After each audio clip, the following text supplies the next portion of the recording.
Hello everyone, আসসালামু আলাইকুম। কেমন আছেন আপনারা সবাই? আশা করি যে যেখানে আছেন ভালো আছেন এবং সুস্থ আছেন এবং সবাইকে ঈদ মোবারক। তো আমার আসলে ঈদের ভিডিওটা ছাড়তে একটু দেরি হয়ে গিয়েছে, যেহেতু কয়েকটা জায়গায় ঘোরাফেরা করা হয়েছে, তাই ভাবলাম একটু রেস্ট নিয়ে তারপরে ভিডিওটা আপলোড দিই। আর যেহেতু সবাই এখন ঈদের ভিডিও আপলোড দিচ্ছে, সো কার ভিডিও রাখি কার ভিডিও দেখবেন আপনারাও একটু কনফিউজ হয়ে যাবেন, তাই ভাবলাম একটু দেরি করে ভিডিওটা আপলোড দিই। তো ফুয়াদ যেহেতু বড় হচ্ছে, একটু একটু করে সব অ্যানিমেলগুলিও চিনছে, তাই ভাবলাম যে ওকে একটু ফার্স্টে ঘুরিয়ে নিই, তারপর হচ্ছে আমরা ঘুরতে যাব। তো ওকে ঘোরানোর জন্য আমরা চলে এসেছিলাম শিশু পার্কে। আর সে এইটা না ওইটা দেখবে, ওইটা না সেটা দেখবে, যেহেতু সে বলতে পারে তাই সে সবগুলি অ্যানিমেল দেখেছে আর সবগুলি সে বলতেও পেরেছে কোনটা আসলে কি। আর এবারের ঈদের ভিডিওটা আরও দেরিতে আপলোড দেওয়ার কারণ হচ্ছে আমি ঈদের দিন একটা চোরের কবলে পড়েছিলাম। আসলে ভাবতেও পারিনি যে এরকম একটা দিন আমার জন্য আসলে এইরকমভাবে যাবে। ঘটনাটা ঘটেছিল আসলে চিড়িয়াখানা থেকে যখন বের হয়েছিলাম তখনই। ওইখানেও আসলে অনেক পুলিশ ছিল, আসলে ভাবতেও পারিনি যে এত পুলিশের মাঝখানেও এরকম একটা জিনিস ঘটে যাবে। তো যাই হোক, ওইটা আসলে আমার রিজিকে ছিল না, যার জন্য ওই জিনিসটা হারিয়ে গিয়েছে। তো এরপর আমরা আসলে রাত্রে ডিনার করার জন্য একটা রেস্টুরেন্টে চলে এসেছিলাম। আর এখানে এত পরিমাণে মানুষ ছিল, আর ফুয়াদ তো দেখেন পানি দেখে কেমন করছে, পানিতে নামার জন্য অস্থির হয়ে গিয়েছিল। আর যখন দেখে পানিটা আসলে ঠান্ডা, তখন আবার উঠার জন্য অস্থির হয়ে গিয়েছিল। বাচ্চা মানুষ আসলে কি রেখে যে কী করবে ও নিজেই সেটা বুঝতে পারে না। আর এখানে অনেক বড় একটা মাঠ ছিল, যেহেতু এটা একটা রুফটপ রেস্টুরেন্ট, তাই বাতাসটা দেখুন আপনারা কি পরিমাণে বাতাস ছিল পিছনে। আর এইখানে দেখুন সামিয়া আমাকে ভেঙাচ্ছে যে কি হয়ে গেল মামি, তোমার ঈদটা একদম শেষ। তো আমি এখানে আসলে আফসোস করতেছিলাম। আর এই যে দেখুন ব্যাঙের কাজ, সব সময় আসলে সে ভুল টাইমে লাফ দিয়ে বসে।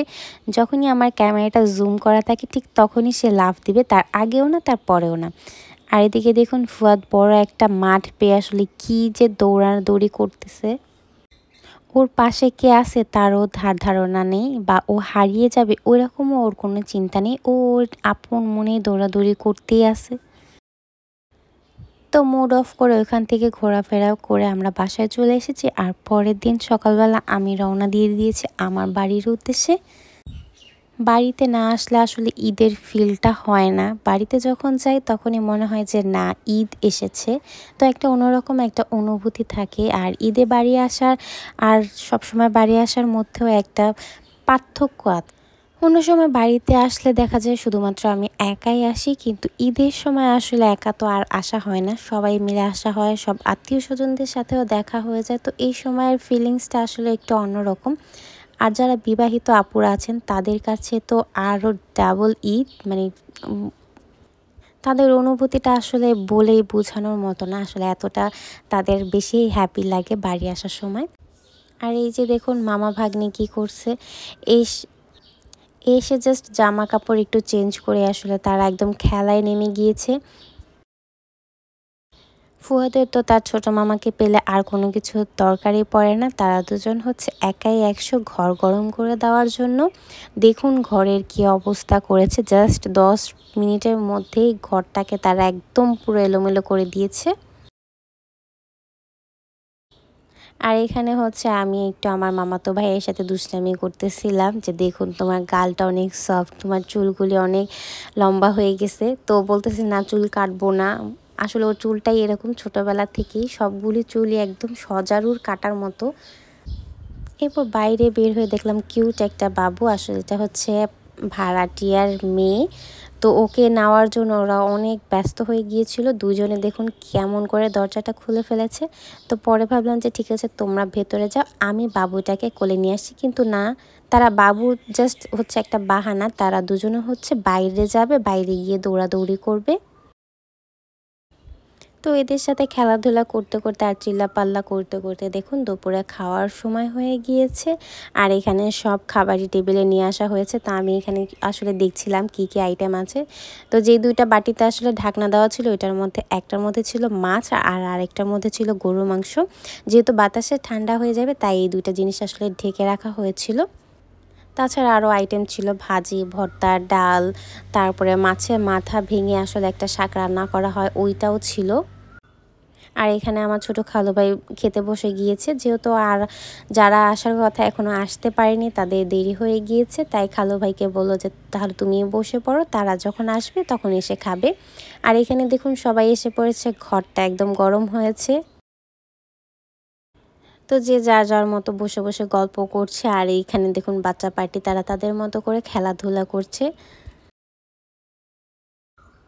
এরপর বিকেলবেলা আসলে আমরা একটু ঘুরতে বের হয়ে গিয়েছিলাম। প্রত্যেকবার আসলে দেখা যায় আমার বড় ভাই ওই আসলে সব বাচ্চাদেরকে ঘুরতে নিয়ে যায়।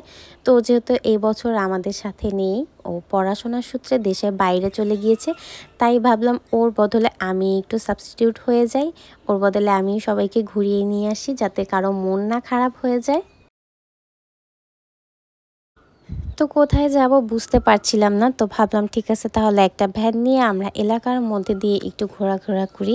যেহেতু ঈদের পরের দিন ছিল, তাই অনেক দোকানপাটও বন্ধ ছিল আর লোকজনও একটু কম ছিল। আর এদিকে আমি আমার খালাতো বোনকে আসলে একটু সাবধান করে দিচ্ছিলাম, কারণ ওর এই হাতে একটা গোল্ডের ব্রেসলাইট ছিল।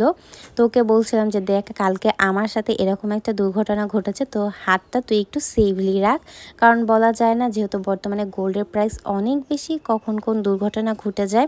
আসলে জিনিসটা চলে যাবে সেইটা বড় কথা না, যদি ওর কোনো একটা ক্ষতি হয়ে যায় সেটা আসলে অনেক বড় একটা কথা। এই জন্য আসলে ওকে আমরা সবাই আসলে একটু সাবধানে থাকতে বলেছিলাম। ঈদ আসছে আর বম ফুটাবো না, তা কি হয়? তো এখানে আরও অনেকগুলি বম ছিল, তা আমার হাতে আসলে জায়গা হচ্ছিল না, তাই আমি এই কয়টা বমই হাতে নিয়েছিলাম। তো এখন ফার্স্টে হচ্ছে আমরা তারাবাতি জ্বালাচ্ছি, যেহেতু বাচ্চারাও আছে, তো ভাবলাম যে তারাবাতিটাই আগে জ্বালাই, এরপরে বম ফুটানো যাবে।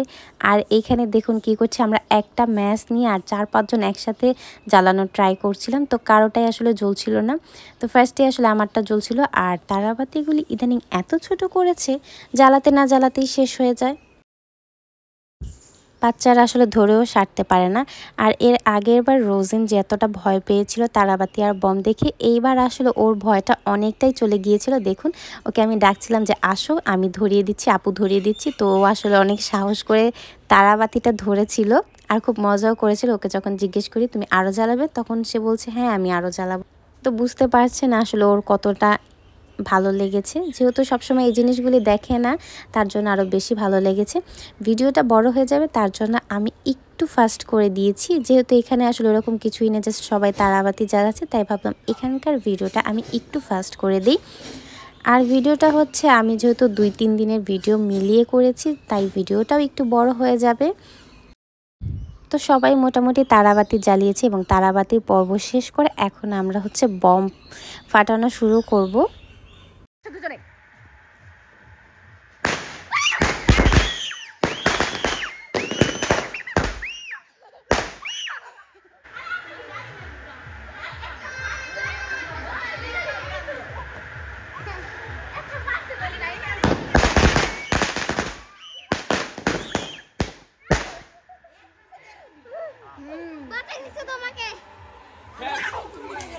সব দর্শকের জায়গায় বম ফুটছে।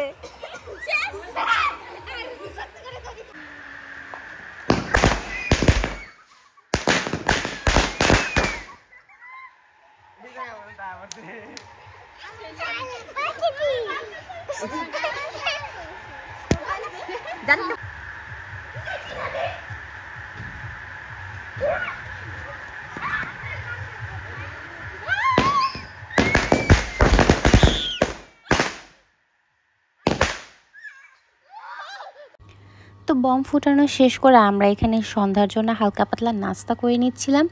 আর এইখানে প্রত্যেকবারের মতো খালুভাই আসার সময় অনেক রকমের সেমাই রান্না করে নিয়ে এসেছিলো। আর খালুভাই হচ্ছে এই সেমাইগুলি খুব ভালো রান্না করে, তাই প্রত্যেক বছরে আসার সময় হচ্ছে স্পেশালি এই সেমাইগুলি আমাদের সবার জন্য রান্না করে নিয়ে আসে।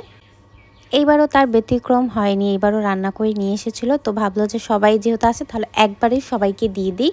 তো এখানে হচ্ছে খালামণিরা বাটিতে করে আসলে সব রেডি করছিল। তো এখানে আমার ক্যামেরাম্যান আমাকেও একটু ফোকাস করলো, তো আমিও একটু আসলে হাই দিয়ে দিলাম।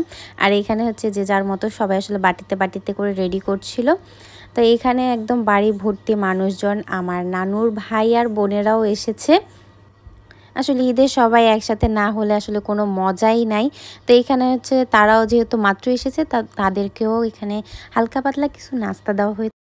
তো ভাবলাম সবাই যেহেতু এসেই পড়েছে, তো এখন আমরা আমাদের বিজনেসটা আসলে শুরু করি। তো প্রত্যেকবার যেটা হয় ঈদ আসলে হচ্ছে সবার একটা সালামি বিজনেস অবশ্যই থাকে, কম আর বেশি। তো ভাবলাম যে নানা নানু যেহেতু এবার এসেছে তো তাদেরকেও সালাম করে নেই। তো এইটা হচ্ছে আমার একমাত্র ছোট নানু। তো আমি আপনাদেরকে সাথে একটু পরিচয় করিয়ে দিই। এরপরে হচ্ছে আমি খুঁজছি আমার সুন্দরী নানিটা কোথায়। সুন্দরী নানি আসলে এখানে এসে ড্রেস চেঞ্জ করছিল, তো তাকে বললাম যে দাঁড়াও 1 মিনিট আগে তোমাকে সালাম করে নিই। তো নানি বলছে যে কি সালাম করবে, আসো বুকে আসো, তোমরা তো আমার খুব কাছের, তোমরা পা ধরে কেন সালাম করবে, তোমাদের সালাম আমি এমনি গ্রহণ করলাম। তো এখানে আসলে মোটামুটি সবাইকে সালাম করা শেষ। তো এইখানে দেখুন এখন সালামি দেওয়াও শুরু হয়ে গিয়েছে। প্রত্যেকবার আমার ভাই আসলে ও নিজে থেকেই সালামি দেয়, ওর যেই সালামিটা পায় সেখান থেকে আমাদেরকে সবাইকে একটু একটু করে দেয়। তো ভেবেছিলাম ও যেহেতু এবার দূর প্রবাসে তা ওর আসলে মনে থাকবে না, কিন্তু দেখুন ভালোবাসার টান কি, সেই দূর প্রবাস থেকে আমাদের সবার জন্য সালামি পাঠিয়ে দিয়েছে। আর এখন সেটা হচ্ছে ওর ছোট ভাই যার যারটা তার হাতে দিয়ে দিচ্ছে। আর এখানে অনেকগুলি ফ্যান আনা হচ্ছে যেহেতু অনেক মানুষ এসেছে তাই। তো কথা বলতে বলতে আসলে সকাল হয়ে গিয়েছে আর ওরাও চলে গিয়েছে। আর বাবার বাড়িতে আসলেই হচ্ছে ঘুম থেকে উঠে বেডটিটা পাওয়া যায়, অন্য সময় আসলে না। আর এখানে দেখুন আমার মাথায় একটু দুষ্টু বুদ্ধি খেলেছে। আম্মু হচ্ছে এখানে ঘর ঝাড়ু দিচ্ছিল, তো তখনই আমার মাথায় আসলে এই দুষ্ট বুদ্ধিটা আসলো। ওইখানে দেখি আমার ভাই সোফার উপরে বসে বসে বেশ আরাম করে ফোন টিপতেছে। তো আমি ভাবলাম ওকে একটু বেশি করে সুন্দর করে দিই। তো ও যেই আমার পিছনে ছিল, তো তখনই আমি ওকে ধাম করে রং মাখিয়ে দিয়েছিলাম। তো এই ইচ্ছাটা ছিল আমার অন্য একজনের উপরে করার। তো ওরা যেহেতু চলে গিয়েছে কালকে রাত্রেবেলা, তাই ভাবলাম কি আর করব, বাধ্য হয়ে আমরা একটু রং খেলি। আমার ভাইকে রং দেওয়া দেখে তো আমার আরেক ছোট ভাই চলে এসেছে, আপু কি করছো? তা আমি বলছি রং দিব। ও ফার্স্টে ভেবেছে কি না কি, ও বলছে যে না আমি দেবো না, ওদেরকে দিয়ে দাও। তখন যখন বললাম যে না এটা সুন্দর দাও, ভাইয়াও দিয়েছে, তখন বলছে আচ্ছা ঠিক আছে আমাকে এখানে দিয়ে দাও। এরপর আবার সে বলছে তাহলে আমাকে এই গালেও দিয়ে দাও। তা আমি বললাম যে ঠিক আছে আসো আমি সুন্দর করে দিয়ে দিচ্ছি। তো সে রং পেয়ে একদম খুব হ্যাপি। তো এরপরে আফিয়া বলছে আমাকেও দিয়ে দাও। আফিয়া হচ্ছে আমার আসলে সুন্দরী নানুর মেয়ে, তো আফিয়া হচ্ছে আমার ছোট খালামণি। আর এইদিকে এই দেখুন আমার নাদান ভাইটার কি অবস্থা। তো এরপরে আমি আসলে আরেকটু রং নিয়ে চলে গেলাম আমার নানুর কাছে, ভাবলাম যে সুন্দরী নানুটাকে আমি একদম ভালোবাসা দিয়ে রঙিন করে দিই। তো আম্মু আসলে বলছিল এখানে ডেকে, আমি আসলে শুনিনি। তো এরপরে বলছে যে আম্মু ডাকছে, তাই ভাবলাম আবার শুনে আসি কি বলে। আবার নাকি বলে যে না রং খেলা এখন চলবে না। তো আম্মু আসলে ঝাড়ু দিচ্ছিল আর শিখিয়ে দিচ্ছিল কিভাবে আসলে রং দিতে হবে। যেহেতু দুপুর টাইমে খেলছিলাম, ঘর ঝাড়ু দিচ্ছিল, আর ঈদ যেহেতু ছিল তাই বুয়াও আসেনি, তাই আম্মু আসলে ঝাড়ু দিচ্ছিল। তো এখানে দেখি নানু খুব সুন্দর করে বসে আছে। তো আমি আমার বেগুনি ভালোবাসা দিয়ে আমার নানুকে একদম ভরিয়ে দিয়েছি। তো আমার এই হঠাৎ ভালোবাসা পেয়ে আসলে সেও শিহরিত, বুঝতে পারছে না যে কি বলবে কি করবে। এইভাবে করে যে হঠাৎ তার উপর অ্যাটাক হবে সে আসলে এই জিনিসটা কল্পনাও করেনি। আমি ভেবেছিলাম যে হয়তোবা চোখে গেল নাকি, পরে বলছে যে না চোখে যায়নি, আমার নাকের মধ্যে একটু ঢুকে গিয়েছে, কোনো সমস্যা নেই। তো আমি বললাম ঠিক আছে যেহেতু সমস্যা নেই তাহলে দাও, আমি একটু ভালোবেসে আরও সুন্দর করে দিয়ে দিই। তো সে বলছে ঠিক আছে দাও। তো এরপর নানু বলছে তোমরা একা কেন খেলবে, আমাদেরকেও একটু রং দাও, আমরাও একটু খেলি। আর এই রঙগুলি আমি নিজের হাতে বানিয়েছিলাম, অনেক দিন যাবতই বাসায় পড়েছিল। তো আসলে বুঝতে পারছিলাম না যে এই রঙগুলি কিভাবে কাজে খাটাবো, শুধুই বানালাম। তো পরে মনে হলো যে না এইবার ঈদে বাড়িতে নিয়ে যাই, সবার সাথে একসাথে রং খেলা হবে। যেহেতু ওরা কালকে রাত্রেই চলে গিয়েছে তাই আমরা চিন্তা করলাম যে আমরা বাসায় যারা যারা আছি তারাই একটু মজা করি। তো এখানে আমি আসলে রং নিয়ে চলে যাচ্ছিলাম। তো এখানে দেখুন একদম সবাই চলে এসেছে রং খেলার জন্য। তো নানু এখানে হচ্ছে সব রঙগুলি একটু করে নিচ্ছে। তো আমি এখানে বলছিলাম আব্বুকে কি দিবে, আব্বুকে দিও না, আব্বু হচ্ছে গোসল করে ফেলেছে। তো না, সে আব্বুকে না দিয়ে সোজা চলে গিয়েছে তার ভাগ্নির কাছে, একদম রং দিয়ে পুরো ভূত সাজিয়ে দিয়েছে। আর এখানে দেখুন আলিফকে, সে তো একদম রং মেখে মহা খুশি। আমাদের চেয়ে সবচেয়ে বেশি খুশি হয়েছিল বাচ্চারা। আর এদিকে দেখুন আমার ক্যামেরাম্যানকেও অ্যাটাক করেছে। আমার ক্যামেরাম্যান ভেবেছিল সে ক্যামেরা করবে বলে তাকে আর কেউ কিছু করবে না, কিন্তু না, সেও একদমই ছাড় পায়নি। তো এখানে দেখুন সবচেয়ে বেশি খুশি হচ্ছে আফিয়া আর আলিফ। ফুয়াদকে বলছি যে আসো আসো দিয়ে দিই, ফুয়াদ দেবে না। তো এখানে দেখুন বোনের প্রতি কি টান, বোন নিয়ে যাচ্ছে তার বোনকে রং দেওয়ার জন্য। আসলে সবাই এখানে মজা করছে, তো সে ভাবলো যে তার বোন কেন বাদ থাকবে। তো পথেই আসলে মামির সাথে দেখা, তাই ভাবলো যে মামিকেও একটু রং দিয়ে যায়। তো মামি বেচারি অনেক আকুতি মিনতি করছিল যে না আমার কাছে মাছ আছে, আমি মাছগুলি ধুচ্ছি। তো বেচারি আসলে কোনো কিছুতেই লাভ হলো না, তো এখন সে মুখ লুকাচ্ছে। তো এরপর আসলে রং নিয়ে চলে আসলো আমার নানুর কাছে। তো আমার নানু এখানে সাবধান করছে, খবরদার আমাকে দিবে না, তরকারি নষ্ট হয়ে যাবে, প্লাস আমার চোখে অপারেশন হয়েছে কিছুদিন আগেই, আমি চাচ্ছি না আমার চোখে কোনো সমস্যা হতে। তো যারা আসলে চোখের ছানি কাটান তো তারা জানেন আসলে চোখ নিয়ে এই সময় প্রচুর পরিমাণে সমস্যা হয়, তো যার জন্য আমার নানু আসলে সাবধান করে দিচ্ছে। তো কি করবে বেচারি নানু আসলে চলে যাচ্ছে। তো আমাকে দেখে আমাকে একটু দেওয়া শুরু করলো, দেখুন কিভাবে দিয়েছে। তো দেবে একটু ভালো করে দাও, সে না করে সে একদম নীল রং দিয়ে পুরো আমার মুখটাকেই দিয়েছে নষ্ট করে। তো প্রথমে মামি আসলে আমার কাছ থেকে বেঁচে গিয়েছিল, তো বললাম যে যেহেতু মুখটা নষ্টই করেছে তাহলে দাও আমিও একটু দিয়ে দিই। তো মামি বলে ঠিক আছে তাহলে আমাকে তুমি আর আম্মাজান বাদ থাকবে কেন, তুমিও দিয়ে দাও। তো এইটাই ছিল আসলে আমার ঈদ ব্লগ। ঈদে আসলে ওরকম কোনো কিছু করা হয়নি, তো ভিডিওটা দেরিতে আপলোড দেওয়ার জন্য আমি অসংখ্য দুঃখিত। আর ভিডিওটা কেমন লেগেছে সেটা অবশ্যই কমেন্ট করে জানাবেন। ভিডিও ভালো লাগলে অবশ্যই লাইক, কমেন্ট, শেয়ার এবং সাবস্ক্রাইব করে দেবেন, কারণ আপনাদের একটা লাইক আমাকে আরও বেশি করে আগ্রহ করে যাতে আমি ভিডিও করি। আজকের ভিডিওটা ছিল এই পর্যন্তই। সো আল্লাহ হাফেজ।